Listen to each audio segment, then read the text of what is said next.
Before we talk about treatment, let's understand multiple sclerosis, or MS. Is a chronic disease where the immune system attacks the myelin sheath, the protective coating around nerves in the brain and spinal cord. Damaged myelin disrupts nerve signals, leading to symptoms like muscle spasms, weakness, numbness, vision problems, and cognitive issues. The disease is unpredictable. Some experience mild symptoms and remissions, others face progressive disability. MS symptoms vary widely, from fatigue and pain to balance and memory problems. There are different types, including relapsing remitting MS, with attacks and recoveries, and primary progressive MS, which steadily worsens. No two cases are exactly alike, making treatment and symptom management a challenge. Understanding this complexity is key to finding effective therapies. For decades, cannabis has been shrouded in a fog of misinformation and misunderstanding. It's been portrayed on one extreme as a dangerous drug, a gateway to addiction and societal decay. On the other hand, it's been touted as a miracle cure, a panacea for all that ails us. The reality, as is often the case, is far more nuanced and complex. While cannabis is certainly not a cure-all, a magic bullet for every ailment, it undeniably possesses real and significant medical potential that is being explored by researchers around the globe. The cannabis plant is a complex chemical factory containing over 100 different compounds known as cannabinoids. The most well-known of these is THC, the compound primarily responsible for the psychoactive effects or the high associated with cannabis use. Then there's CBD, another major cannabinoid which is non-psychoactive and has been shown to have a range of therapeutic properties. Medical cannabis often utilizes specific ratios of THC and CBD, carefully calibrated to achieve the desired therapeutic effect. This careful balancing act is crucial to maximize the potential benefits while minimizing unwanted side effects. For example, when using cannabis to manage symptoms of multiple sclerosis, the goal isn't to get the patient high. Instead, it's about providing much-needed relief from debilitating symptoms when other, more conventional treatments have proven ineffective. However, like any medication, cannabis is not without its potential risks and side effects. It's not a universally safe option and may not be suitable for everyone. Furthermore, smoking cannabis isn't the only way to administer it. A variety of alternative delivery methods, such as oils, tinctures, and edibles, are available. These alternative methods often offer a safer and more controlled way to experience the therapeutic benefits of cannabis. Ultimately, the goal is to provide evidence-based care grounded in scientific research and clinical trials. We must move beyond the realm of hype and stigma and focus on verifiable facts. To achieve this, we need to foster open and informed conversations, allowing for a balanced understanding of both the potential benefits and the inherent risks associated with medical cannabis. To understand how cannabis might offer relief for multiple sclerosis, a condition that affects the central nervous system, we need to delve into the fascinating world of the endocannabinoid system, a complex network within our bodies, often abbreviated as ECS. The ECS is an intricate network present throughout your body, playing a crucial role in helping regulate various functions, including the perception of pain, emotional mood, the sleep-wake cycle, and the body's inflammatory responses. It primarily operates through endocannabinoids, which are natural molecules produced by your body that bind to CB1 and CB2 receptors. These receptors are strategically located in the brain and throughout the immune system. When these receptors are activated by endocannabinoids or even external cannabinoids, they play a vital role in helping restore balance within the body, working to reduce pain sensations and control inflammation levels. Think of the ECS as your body's own internal cannabis system, diligently keeping things in check and maintaining overall equilibrium. Plant-derived cannabinoids, such as THC and CBD, have the ability to interact and influence this intricate system. THC, for instance, directly binds to CB1 receptors, thereby affecting the perception of pain and influencing muscle control.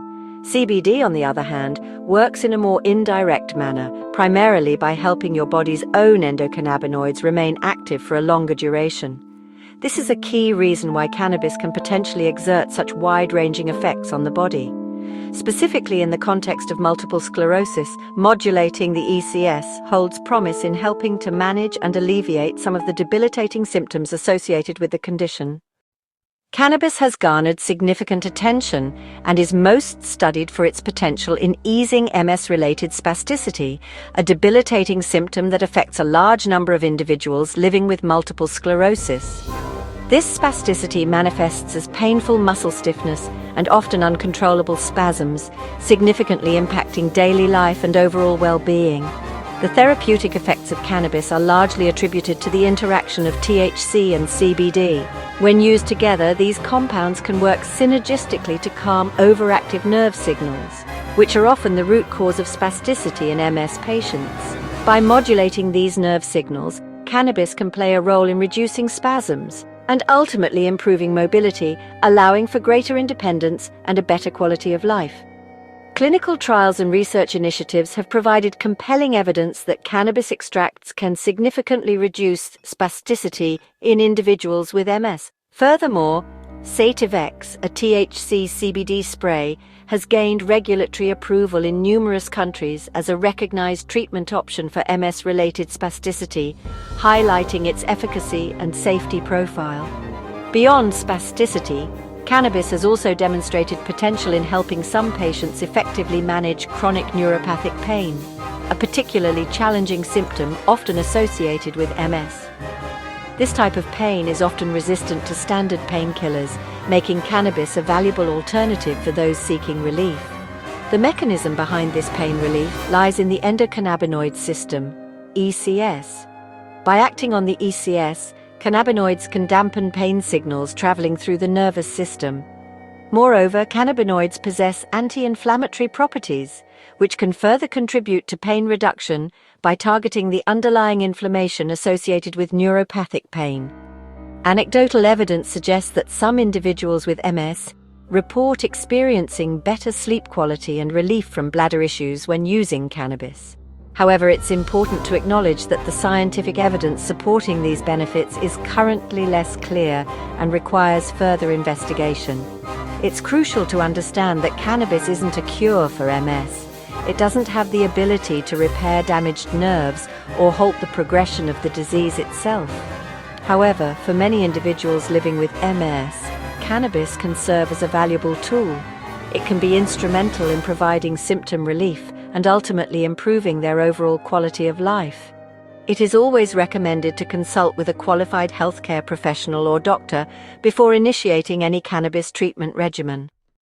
It's crucial to know what cannabis can't do for MS.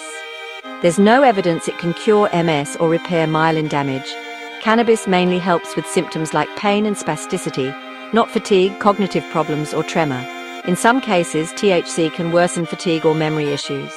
Cannabis isn't effective for every symptom and may even make some worse. Research is ongoing, but many studies are small or based on self-reports. More large controlled trials are needed to clarify what works, for whom, and at what dose. For now, cannabis is a symptom management tool, not a cure. Cannabis, like any medicine, comes with risks. Short-term side effects include dizziness, drowsiness, dry mouth, and impaired memory, especially with THC. Some people may experience anxiety or paranoia, particularly at high doses. Long-term, there's a risk of dependency, especially with frequent high THC use. Smoking can harm lung health, so oils, tinctures, or edibles are safer options. Certain groups, pregnant women, those with a history of psychosis or heart disease, should avoid cannabis. Cannabis can interact with other medications, sometimes dangerously. Always discuss your full medical history and medications with your doctor before starting cannabis. Professional guidance is essential for safe, effective use. Don't self-medicate. Work with your healthcare team. Today, cannabis is a legitimate option for managing some MS symptoms, backed by growing scientific evidence. It offers hope for those who haven't found relief elsewhere, but it's not a miracle cure. The science shows clear benefits for pain and spasticity, but also real risks and limitations. We need more research to understand who benefits most, at what dose, and for which symptoms. The future of cannabis in MS care is about personalized, evidence-based treatment. Patients and doctors must weigh benefits against risks, guided by science and compassion. Honest conversations with knowledgeable healthcare providers are key. Cannabis is a tool, one of many, in the fight against MS. By staying informed and cautious, we can unlock its true potential to improve lives.